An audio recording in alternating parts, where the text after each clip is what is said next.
qu'il fait chaud aujourd'hui. Tu sais ce qu'on devrait faire? Construire une maison de terre, elle nous protégerait du soleil. Hé, c'est une idée fantastique! On va bâtir une maison moderne avec l'air conditionné. Ça va être génial!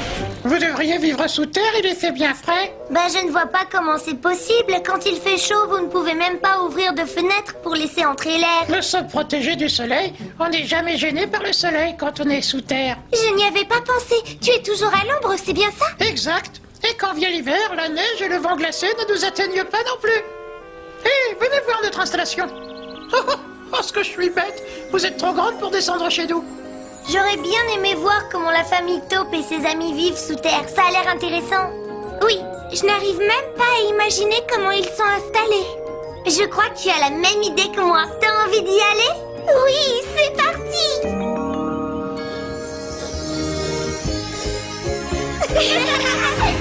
Partons en voyage dans le ciel et les nuages, au pays des rêves, dans le village des enfants sages. Vole mon ballon, emporté par le vent, l'aventure nous attend. Partons en voyage. Pour que je sois heureuse, tu dois être avec moi. Et jamais rien au monde ne nous séparera. Viens t'amuser dans l'arc-en-ciel. Nous partons en voyage.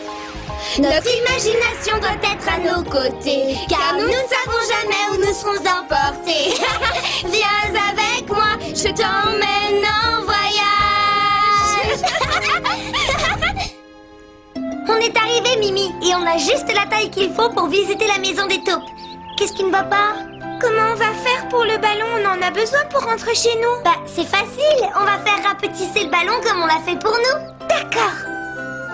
Voilà. Maintenant, on cherche Molly. Molly, sors de ton trou. Nous sommes venus te rendre visite. Molly, pourvu que Molly soit chez elle. Molly, où es-tu?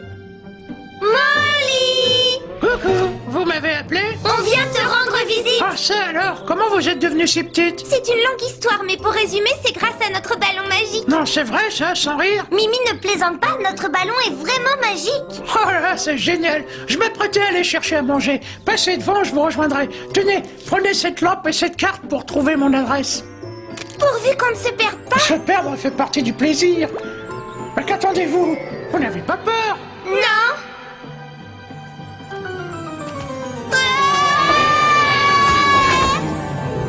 Allume la lampe, Mimi. Ouais, il fait bien frais ici. Bon, bah, tu regardes la carte et tu nous dis comment nous rendre chez Molly. D'accord. C'est par ici. C'est un monde très différent du nôtre, hein, pas vrai? Oui, regarde, une racine d'arbre. Hein? Oh, le monde souterrain est plein de surprises. Ceci dit, c'est pas une racine d'arbre, c'est un radis blanc. Regarde s'il est marqué sur la carte. Non, rien qui ne ressemble à ça. Pourtant, il est très gros. Rassure-toi, c'est le bon chemin. Tu en es bien certaine? Oh, regarde, il y a un autre tunnel par ici. On se croirait sur un toboggan. Oh, problème. Il n'y a aucune sortie, je crois bien que je suis prisonnière. Rassurez-vous, je vais pas paniquer, je vais me creuser une porte de sortie. Maintenant, je me jette sur l'ouverture pour l'agrandir. Et puis, je me faufile à travers le mur.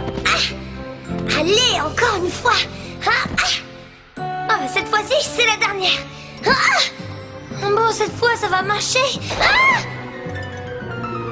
Oh, j'aurais jamais dû faire une chose pareille. Et qu'est-ce que tu fais dans ma chambre? Je te demande pardon, mais je me suis perdue. Si tu cherches la maison de Molly, tu descends le tunnel sur la gauche, c'est pas loin. Pardon de t'avoir réveillée, hein, merci.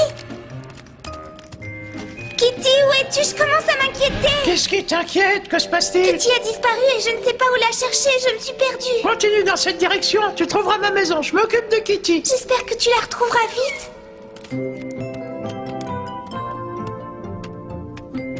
Hey! C'est quoi ce tunnel? Il n'est pas indiqué sur la carte. Pourquoi Molly nous laisse nous débrouiller seuls? Molly! Tout va bien, Mimi, on te rejoint tout de suite. Mais où êtes-vous? Dépêchez-vous! Nous voici, Mimi. Je suis désolée de te dire ça, mais ta carte n'est pas au point. Où se trouve ta maison? Je suis bien surpris que vous ne l'ayez pas trouvée, elle est marquée en clair sur la carte. Tu sais, on n'a pas l'habitude de lire ce genre de carte, nous. Tu veux bien nous apprendre? On va aller chez moi et je vous montrerai tout ce qu'il faut savoir sur la vie sous terre. Tu passes devant? Je ne savais pas que Molly avait une aussi jolie petite maison souterraine. C'est agréable de vivre ici, pas vrai? Si, mais on voudrait aussi connaître la façon dont tu vis. Bon, on va jouer à l'école. Je serai votre professeur et vous serez mes élèves. Ce que j'aimerais savoir, c'est comment tu arrives à retrouver ton chemin sans lumière. Tes yeux doivent être plus sensibles que les nôtres. En partie, mais je vais tout vous expliquer. Voici ma maison. Je l'ai bâtie moi-même et j'y ai passé toute ma vie. Donc je peux retrouver mon chemin sans même réfléchir. C'est ici que nous nous trouvons. Regardez les tunnels, ils sont reliés de façon qu'il y passe toujours de l'air frais. Tant mieux parce qu'on a besoin d'air frais. D'ailleurs, on ne peut pas vivre sans air frais. L'air rentre par la porte d'entrée qui est ouverte et circule à travers toutes les pièces jusqu'à la porte de sortie qui est ouverte elle aussi. Je vois que tu as aussi un tunnel pour évacuer l'eau de pluie qui s'infiltre dans la terre. Comme ça, les pièces du haut restent au sec. Quels animaux vivent sous terre comme toi? Eh bien, les chiens de prairie n'aiment pas rester seuls, alors ils se construisent de véritables villages souterrains. Leur maison ressemble beaucoup à la mienne. Ils vivent surtout sur le continent américain. Oui, sans oublier la marmotte d'Amérique. Certains animaux qui vivent à la surface pendant presque toute l'année aiment creuser un terrier pour y dormir pendant l'hiver. On a vu que les ours hibernaient. Oui, ainsi que les serpents. Il y a beaucoup d'animaux qui hibernent. S'ils restent sous terre pendant tout l'hiver, qu'est-ce qu'ils mangent? Mais ils ne mangent rien. Quoi? Comment survivent-ils sans manger? Pendant les mois plus chauds, ils mangent énormément. Ils deviennent gros et gras. Et pendant l'hiver, leur graisse leur sert de réserve. Je ne pourrais pas le faire. Même quand j'ai avalé un énorme petit déjeuner, j'ai une faim de loup à midi. À ce propos, j'ai pris de quoi goûter. Je vais vous chercher ça. Ça, c'est fantastique! Ouah! Que se passe-t-il? C'est un tremblement de terre? Oh non! C'est un jardinier qui plante quelque chose. Filez vite! Ah! Ah! Non, pas par là, là! De l'eau!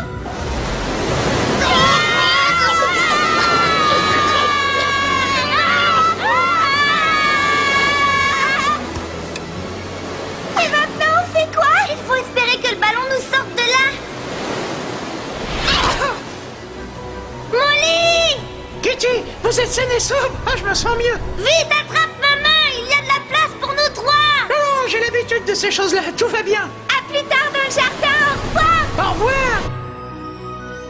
J'ai vraiment eu peur pendant une minute. Moi aussi, quelle tristesse que ta maison soit inondée. Quand je l'avais bâti, cet endroit était un champ. Il n'y avait pas de jardin. Mais maintenant, il y a plein de légumes. Tu ne vas jamais manquer de nourriture. Bon, on va te laisser, c'est l'heure du goûter. Quand je pense que je vous avais préparé un super goûter, ce sera pour une autre fois. Avec plaisir, Molly. Et dans ce cas, à demain après-midi. Au revoir. À demain, Molly. Hé, attends une petite minute. Pourquoi? Qu'est-ce qu'il y a? Il vaut mieux vérifier s'il y a personne en dessous avant de creuser. D'accord, je vais voir ça. Molly, tu habites ici à présent? Il y a quelqu'un en dessous? S'il y avait des habitants, ils ont dû déménager. Peut-être qu'ils n'aiment pas le temps d'ici. Oui, il y a trop de pluie.